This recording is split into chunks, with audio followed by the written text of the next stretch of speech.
Hello everyone, welcome to my YouTube channel. और आज हम डी फार्माकोलॉजी का जो चैप्टर 1 है जनरल फार्माकोलॉजी उसका नेक्स्ट टॉपिक कवर करेंगे। ये हमारी फार्माकोलॉजी सीरीज़ की थर्ड क्लास है। आज हम पढ़ेंगे हमारा आज का जो टॉपिक है drug absorption, definition, types, factor affecting drug absorption. तो ड्रग एब्जॉर्प्शन क्या है? Absorption means the movement of the drug from its site of administration to the systemic circulation। Drug absorption या एब्जॉर्प्शन का मतलब होता है कि जिस साइट ऑफ एडमिनिस्ट्रेशन से कोई चीज़ दी गई है उसका एब्जॉर्प्शन सिस्टमिक सर्कुलेशन तक पहुंचता है, उस प्रोसेस को हम एब्जॉर्प्शन या ड्रग एब्जॉर्प्शन कहते हैं। यहाँ पे डायग्राम्स के साथ बहुत ही इजी वे में समझाया गया है कि ड्रग एब्जॉर्प्शन क्या है। ड्रग एब्जॉर्प्शन कितने टाइप का होता है, उसमें कौन-कौन से टाइप्स आते हैं, उनको एक-एक करके हम डिस्कस करेंगे इस क्लास में। आज ड्रग एब्ज़ॉर्प्शन को कंप्लीटली बहुत अच्छे से समझेंगे। तो ड्रग एब्ज़ॉर्प्शन क्या है? कोई मेडिसिन हमने ली, वो हमारे स्टमक में गई, डिसॉल्व हुई, उसने स्टमक की जो परमेबिलिटी लेयर्स को क्रॉस किया और वो सिस्टमिक सर्कुलेशन में चली गई। ये क्या है, एक जनरल प्रोसेस है एब्जॉर्प्शन का। अब हम जो है यहाँ पे एक-एक चीज़ को समझेंगे कि पैसिव डिफ्यूज़न क्या होता है, फैसिलिटेटेड डिफ्यूज़न क्या होता है, एक्टिव ट्रांसपोर्ट क्या होता है, क्योंकि ये क्या है, ये टाइप्स हैं जिनके थ्रू क्या होती है, ड्रग सिस्टमिक सर्कुलेशन में एब्ज़ॉर्ब होती है।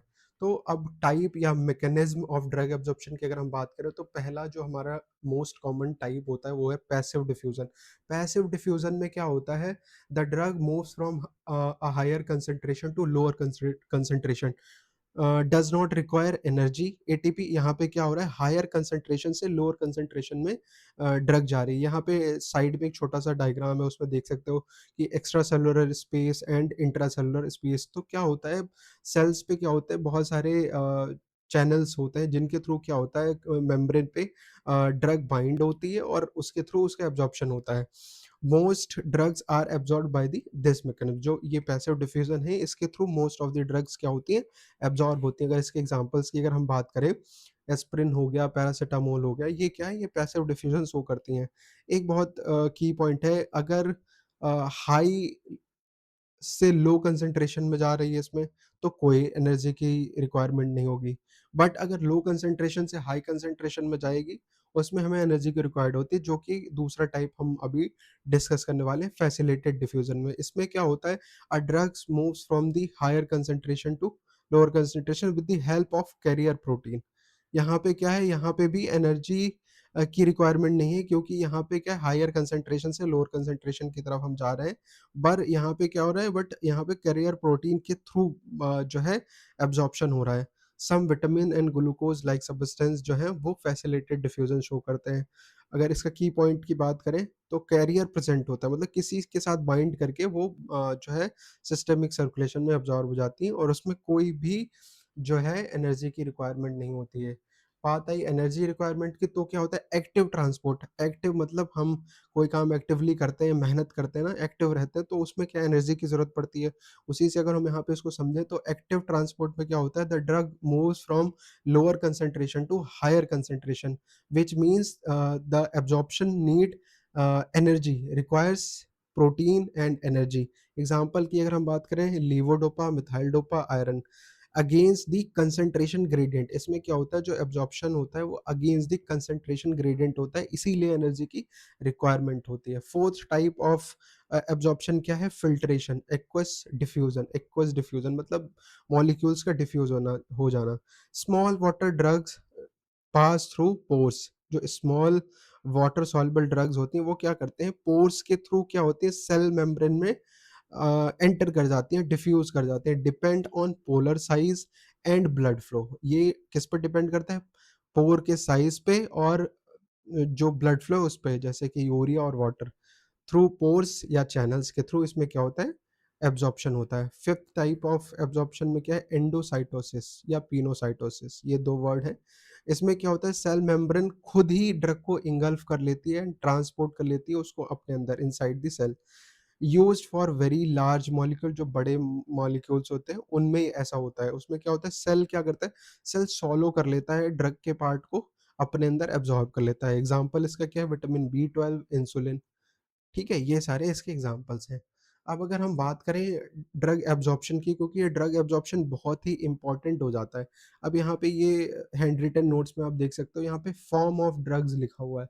फॉर्म ऑफ ड्रग मतलब ड्रग की फॉर्म कैसी है, उस पे भी उसका एब्ज़ॉर्प्शन डिपेंड करता है। यहाँ पे 2 फॉर्म होती है ड्रग्स की, एक आयोनाइज़्ड फॉर्म होती है, एक अनआयोनाइज़्ड या नॉन आयोनाइज़्ड फॉर्म होती है। तो यहाँ पे देख सकते हो H2O लिखा हुआ है, ये क्या है? नॉन आयोनाइज़्ड फॉर्म है। यहाँ पे H positive plus OH negative, ये क्या है? ये आयोनाइज़्ड फॉर्म हो गई। तो अब यहाँ पे वाइस वर्सा यहाँ पे इधर दिखाया गया कि नॉन आयोनाइज़्ड ये हो गई इधर HX, और H positive plus X negative, ये क्या है? आयोनाइज़्ड फॉर्म हो गई। Ionized form of drug is water soluble, ये बहुत ही इम्पोर्टेंट पॉइंट है। जो आयोनाइज़्ड ड्रग होती हैं, वो क्या होती हैं? वो वाटर सॉल्युबल होती हैं। Non ionized drug form of drug क्या होती है? लिपिड सॉल्युबल होती हैं। तो अब क्या है, हमारा जो स्टमक है या हमारी जो इंटेस्टाइन है, वहाँ पे लिपिड्स होते हैं। तो अब अगर ड्रग का एब्ज़ॉर्प्शन हमें अच्छा कराना है, तो ड्रग्स का लिपिड सॉल्युबल या लिपोफिलिक होना ज़रूरी है। अब यहाँ पे क्या है लिखा हुआ है कि drug is absorbed in non ionized form. तो जो ड्रग का एब्ज़ॉर्प्शन है वो किस फॉर्म में हो रहा है? नॉन आयोनाइज़्ड फॉर्म में हो रहा है। मीडियम पे भी डिपेंड करता है कि जैसा मीडियम होता है, उस मीडियम के अकॉर्डिंग ड्रग का एब्ज़ॉर्प्शन होता है। यहाँ पे इसको हम कंपैरेटिवली समझ लेते हैं। When the medium is same, then the drug will cross. जब मीडियम सेम होगा तो ड्रग क्रॉस करेगा। ड्रग एसिडिक है और मीडियम एसिडिक है और उसका नॉन आयोनाइज़्ड फॉर्म है, तो लिपिड सॉल्युबल है, तो वो मेम्ब्रेन को क्रॉस करेगा, एब्ज़ॉर्प्शन हो जाएगा। अगर ड्रग बेसिक है, मीडियम बेसिक है, नॉन आयोनाइज़्ड फॉर्म है ड्रग की, तो भी लिपिड सॉल्युबल है, वो क्रॉस कर जाएगा मेम्ब्रेन को। अगर ड्रग एसिडिक है, मीडियम बेसिक है और आयोनाइज़्ड है, वाटर सॉल्युबल है, इट मीन्स वो मेम्ब्रेन को क्रॉस नहीं कर पाएगा, एब्ज़ॉर्प्शन उतना अच्छा नहीं हो पाएगा। बेसिक की अगर बात करें, बेसिक ड्रग होगी और एसिडिक मीडियम होगा, तो और आयोनाइज़्ड फॉर्म होगी, वाटर सॉल्युबल होगी, फिर भी ड्रग क्या होगी? एब्ज़ॉर्ब नहीं होगी, वो मेम्ब्रेन को क्रॉस नहीं कर पाएगी। एसिडिक ड्रग का एग्ज़ाम्पल क्या है? Aspirin, mainly absorb from the stomach. जो भी एसिडिक ड्रग्स हैं, वो बेसिकली कहाँ से एब्ज़ॉर्ब होती हैं? स्टमक से एब्ज़ॉर्ब होती हैं। जो हमारी बेसिक ड्रग है, जैसे एक एग्ज़ाम्पल यहाँ पे लिखा हुआ है मॉर्फिन, वो मेनली कहाँ से एब्ज़ॉर्ब होती हैं? वो इंटेस्टाइन से एब्ज़ॉर्ब होती हैं। ये चीज़ याद रखना, एसिडिक ड्रग्स कहाँ से एब्ज़ॉर्ब हो रही हैं? स्टमक में एब्ज़ॉर्ब हो रही हैं, क्योंकि स्टमक में एसिड होता है डाइजेशन के लिए। और जो बेसिक ड्रग है, वो कहाँ से एब्ज़ॉर्ब हो रही हैं? वो इंटेस्टाइन से एब्ज़ॉर्ब हो रही हैं। But practically all drugs, even acidic drugs like aspirin, are absorbed more from intestine as compared to stomach, because इसका एक सबसे बड़ा रीज़न ये होता है कि स्टमक का जो एरिया है वो उतना बड़ा नहीं होता है जितना हमें इंटेस्टाइन में एरिया मिल जाता है। तो ड्रग क्या है, डिज़ॉल्व होने के बाद वो ट्रैवल करती है और अपना धीरे-धीरे एब्ज़ॉर्ब होती रहती है। तो ये एक बहुत ही कॉन्सेप्ट वाली बात थी, इसको ध्यान रखना। अब हम फैक्टर्स की बात कर लेते हैं कि कौन-कौन से फैक्टर्स हैं जो हमारे ड्रग के एब्ज़ॉर्प्शन को अफ़ेक्ट करते हैं। अफ़ेक्ट मतलब प्रभावित करते हैं। ऐसी कौन-सी चीज़ें हैं जो ड्रग के एब्ज़ॉर्प्शन को डिस्टर्ब करती हैं या प्रभावित करती हैं, उनको हम एक-एक करके समझ लेते हैं। तो क्या है ड्रग एब्ज़ॉर्प्शन को क्या-क्या फैक्टर्स अफ़ेक्ट करते हैं? Drug absorption is influenced by many factors that determines how quick मतलब रेट, एंड हाउ मच मतलब कितना एक्सटेंड उसका ड्रग का जो है वो रीच करेगा, कहाँ पे? Systemic circulation. जहाँ पे सिस्टमिक सर्कुलेशन या ब्लड स्ट्रीम की बात आ रही है, तो वहाँ पे ब्लड की बात आ रही है, प्लाज्मा कंसंट्रेशन की बात आ रही है।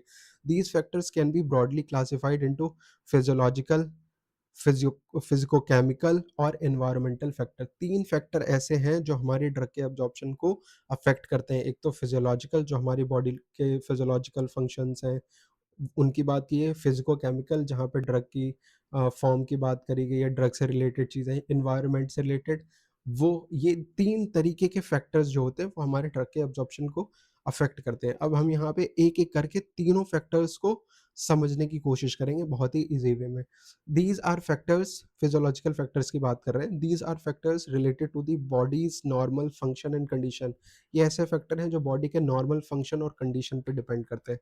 पहला इसमें आता है blood flow to the absorption site. अब जहाँ पे एब्जॉर्प्शन साइट है, सपोज हमने कोई ओरल टैबलेट ली और हमने स्टमक में अगर ब्लड फ्लो उतना अच्छा नहीं है, तो क्या होगा? एब्जॉर्प्शन क्या होगा? डिले हो जाएगा। ब्लड फ्लो अगर अच्छा है तो एब्जॉर्प्शन अच्छा होगा, अगर ब्लड फ्लो अच्छा नहीं है एब्जॉर्प्शन साइट पे, तो वहाँ पे क्या होगा? वहाँ पे उतना अच्छा एब्जॉर्प्शन हमें देखने को नहीं मिलेगा।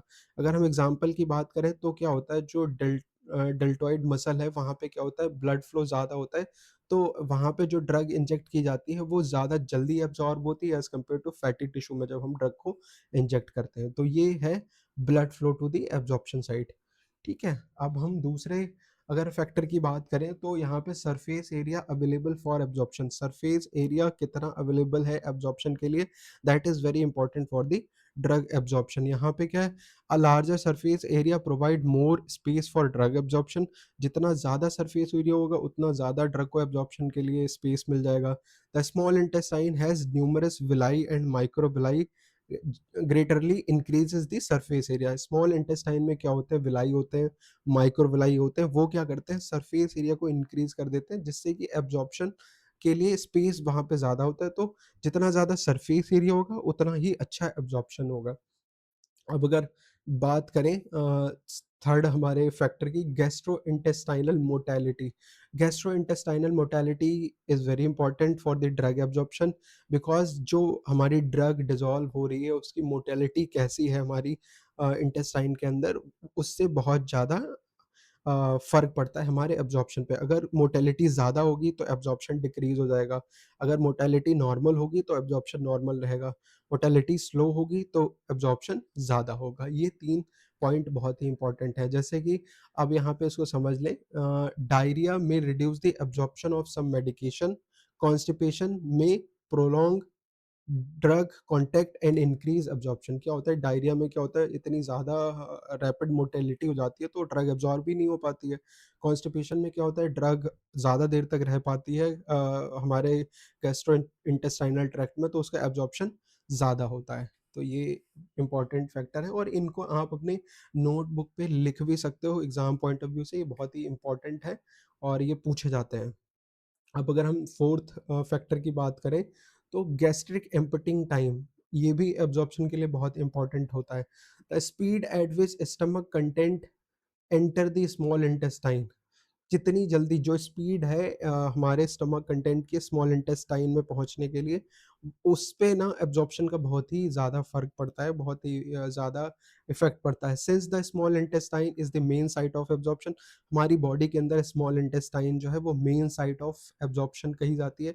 Faster gastric emptying often enhance absorption, जितनी जल्दी गैस्ट्रिक एम्पटिंग टाइम होगा उतना अच्छा एब्जॉर्प्शन होगा। जितना फास्ट गैस्ट्रिक एम्पटिंग होगी उतना फास्ट एब्जॉर्प्शन होगा। फो ई वाला पॉइंट जो हमारा है एज, नेक्स्ट पॉइंट जो है हमारा फैक्टर एज। अगर एज की बात करें तो इनफैक्ट मतलब इन्फेंट्स मतलब जो बच्चे हैं एंड एल्डरली जो बूढ़े बुजुर्ग लोग हैं उनमें क्या होता है, ड्रग एब्जॉर्प्शन डिफरेंटली होता है बिल्कुल, क्योंकि newborn have higher gastric pH and immature digestive system. Elderly patient में reduce gastrointestinal blood flow, जब ब्लड फ्लो की हमने बात की थी, अगर ब्लड फ्लो डिक्रीज होगा तो एब्जॉर्प्शन डिक्रीज होगा। Age related changes can increase और decrease absorption. Age is very important factor for the affecting drug absorption. अब डिजीज कंडीशन की बात करें, अगर किसी को पहले से कोई डिजीज है उसकी वजह से क्या होता है, डिले हो सकता है हमारा एब्जॉर्प्शन या अफेक्ट हो सकता है। Certain disease alter normal absorption process, कुछ ऐसे डिजीजेज हैं जो नॉर्मल एब्जॉर्प्शन प्रोसेस को ऑल्टर कर देती हैं। एग्जाम्पल से अगर पूछ लिया जाए तो कौन सी, क्रॉन्स डिजीज़ हो गई, सिएलिक डिजीज़ हो गई, गैस्ट्रोएंटेराइटिस हो गई, हार्ट फेलियर हो गया, ये क्या करते हैं, हार्ट फेलियर क्या करता है, रिड्यूस ब्लड फ्लो कर देता है, ब्लड फ्लो अगर कम होगा तो एब्जॉर्प्शन स्लो हो जाएगा। Disease affecting the gut often decrease absorption, ऐसी डिजीजेज़ जो गट को अफेक्ट कर रही हैं वो एब्जॉर्प्शन को भी अफेक्ट करती हैं। अब हमारा दूसरा जो फैक्टर है वो है फिजिको केमिकल फैक्टर। कल फैक्टर्स हमने डिस्कस कर लिए, अब हम डिस्कस करेंगे फिजिको केमिकल, जो कि ड्रग से रिलेटेड फैक्टर्स होते हैं। ड्रग से रिलेटेड फैक्टर की बात करें तो लिपिड सॉल्युबिलिटी की बात करेंगे। जितनी ज़्यादा लिपिड सॉल्युबिलिटी होगी उतनी ज़्यादा उसका एब्जॉर्प्शन अच्छा होगा। सेल मेम्ब्रेन क्या होती हैं, are primary composed of lipid, जो सेल मेम्ब्रेन्स होती हैं वो लिपिड से बनी हुई होती हैं। अब अगर लिपिड लिपिड सॉल्युबल ड्रग होगी तो तुरंत ही उसका एब्जॉर्प्शन हो जाएगा। Lipid soluble drugs cross membrane more easily. Example diazepam is highly lipid soluble and is rapidly absorbed. ठीक है, दूसरा इसमें जो फैक्टर होता है वो होता है उसका मॉलिक्यूलर साइज। जितना स्मॉल मॉलिक्यूलर साइज होगा ड्रग का उतना ही उसका फास्टर एब्जॉर्प्शन होगा। क्योंकि वो डिफ्यूज़ उतना जल्दी मेम्ब्रेन को कर पाएगा, अगर क्योंकि मेम्ब्रेन पे भी पोर्स हैं या उस पे चैनल्स हैं, जितना स्मॉलर साइज़ होगा, हमारे पार्टिकल साइज़ होगा ड्रग का, उतना ज़्यादा एब्ज़ॉर्प्शन होगा। एग्ज़ाम्पल देखें, urea is absorbed more rapidly than large protein molecules. Urea ज़्यादा जल्दी एब्ज़ॉर्ब हो जाती है बाकी कंपैरेटिवली लार्ज प्रोटीन मॉलिक्यूल से। डिग्री ऑफ आयोनाइज़ेशन, आयोनाइज़ेशन की बात हमने वहाँ फॉर्म ऑफ ड्रग में भी पढ़ी थी कि अनआयोनाइज्ड फॉर्म ऑफ ड्रग जो है वो ईज़िली मेम्ब्रेन को क्रॉस करती हैं, आयोनाइज्ड ड्रग जो है वो इतना ईज़िली नहीं क्रॉस कर पाती हैं। तो ionization is very important for the drug absorption. Example यहाँ पे देखेंगे, aspirin is absorbed well in the stomach, weak bases absorb better in alkaline environment. Example, many basic drugs are absorbed in the intestine. Acidic drugs कहाँ absorb हो रही हैं? Stomach में। Basic drug कहाँ absorb हो रही हैं? हमारी इंटेस्टाइन के अंदर। जितनी ड्रग का फॉर्म अनआयोनाइज्ड होगा, उसका एब्जॉर्प्शन उतना ही अच्छा होगा।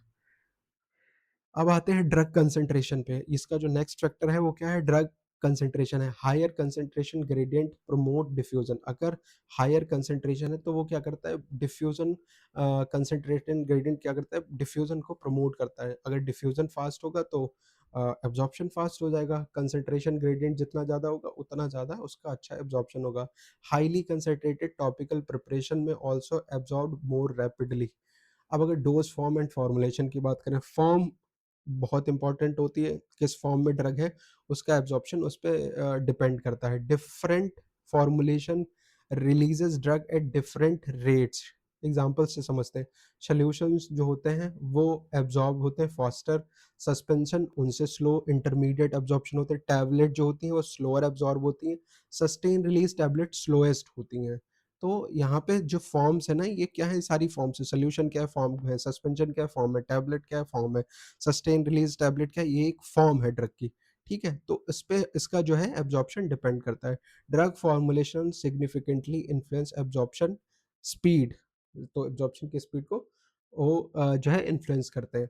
डिसोल्यूशन रेट की बात करें, drug must dissolve before absorbed. अगर ड्रग जो है हमारे स्टमक में गई और वहाँ पे डिसॉल्व जितना फास्ट होगा, जितना जल्दी डिसोल्यूशन होगा उसका, तो उतना ही अच्छा उसका क्या होगा? एब्जॉर्प्शन होगा। Poorly soluble drug dissolve slowly, वो देर से घुलती हैं and are absorbed less effectively. जैसे एग्जांपल समझें, micronized formulation improve dissolution and absorption. तो ये क्या होता है? ये जल्दी डिसॉल्व हो जाती हैं और जब जल्दी डिसॉल्व हो जाती हैं तो उनका एब्जॉर्प्शन अच्छा होता है। अब हम थर्ड टाइप पे आते हैं जो कि है environmental and external factor.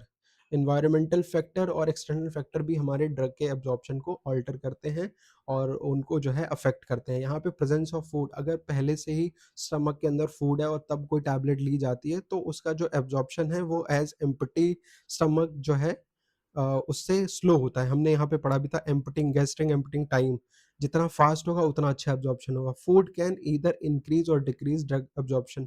Food में क्या करता है? वो डिले कर देता है गैस्ट्रिक एम्प्टिंग टाइम को, बाइंडिंग को डिले कर देता है, स्टमक के पीएच को चेंज कर देता है। एग्जांपल से अगर हम समझे, tetracycline absorption decrease with milk. अगर दूध आपने पिया है उसके बाद अगर आप टेट्रासाइक्लिन खा रहे हैं तो क्या होगा? उसका एब्जॉर्प्शन डिक्रीज हो जाएगा। Griseofulvin absorption increase with fatty meals. अगर आपने फैटी मील लिया उसके साथ उसके बाद ग्राइसोफिल्बिन लिया है तो उसका एब्जॉर्प्शन बढ़ जाएगा। तो ये कुछ कंडीशंस डिपेंड करती हैं, depend on the specific drug food interaction. ये ड्रग फूड इंटरेक्शन पे उसका एब्जॉर्प्शन डिपेंड करता है। अब ड्रग इंटरेक्शन की बात करें, ड्रग इंटरेक्शन की मतलब हमने 2 ड्रग एक साथ ली तो वो कैसा हमारी बॉडी में जाके एक्शन प्रोड्यूस कर रही हैं एक साथ, उ उस पे भी हमारा क्या है?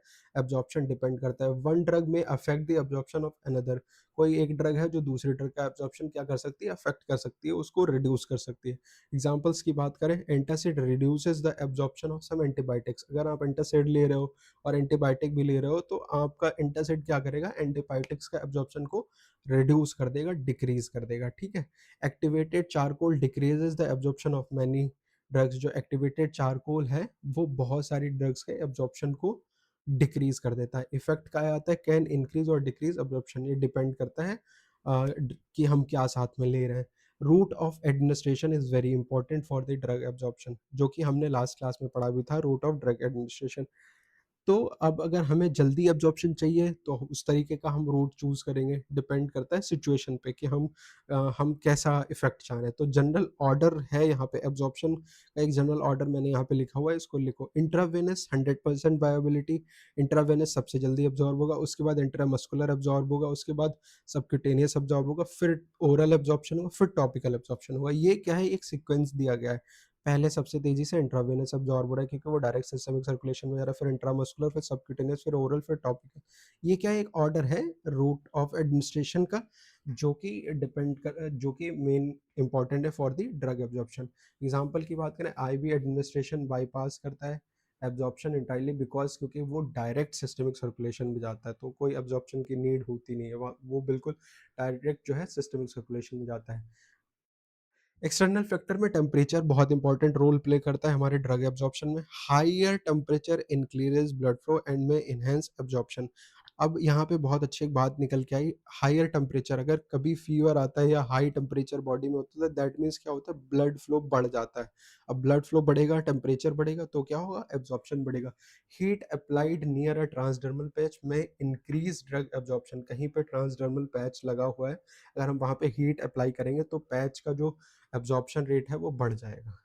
तो ये था पूरी कहानी ड्रग एब्जॉर्प्शन की, उनके फैक्टर्स की, क्या-क्या ऐसे फैक्टर्स हैं जो हमने आज पढ़े हैं। आज हमने फिज़ियोलॉजिकल फैक्टर्स पढ़े, फिज़िको-केमिकल फैक्टर्स पढ़े और एक्सटर्नल एनवायरमेंटल फैक्टर्स को हमने बहुत ही अच्छे से पढ़ा। इस वीडियो को देखने के लिए बहुत-बहुत धन्यवाद। ऐसी ही इन्फॉर्मेटिव वीडियो देखते रहने के लिए चैनल को ज़रूर सब्सक्राइब करें, अपने दोस्तों के साथ शेयर करें और ऐसे बच्चों के साथ शेयर करें जिनके कॉन्सेप्ट क्लियर नहीं है, जिनको चीज़ें समझ में नहीं आ रही है, जिनको क्लास में पूछने में झिझक लग रही है, उन्हें लग रहा है कि बाकी के बच्चे क्या सोचेंगे। तो ये वीडियोज़ उन्हीं बच्चों के लिए बनाई जा रही हैं कि जो इनको देख के समझ पाएँ और अपने एग्ज़ाम में अच्छा परफ़ॉर्म कर पाएँ, अपने कॉन्फिडेंस को बूस्ट कर पाएँ।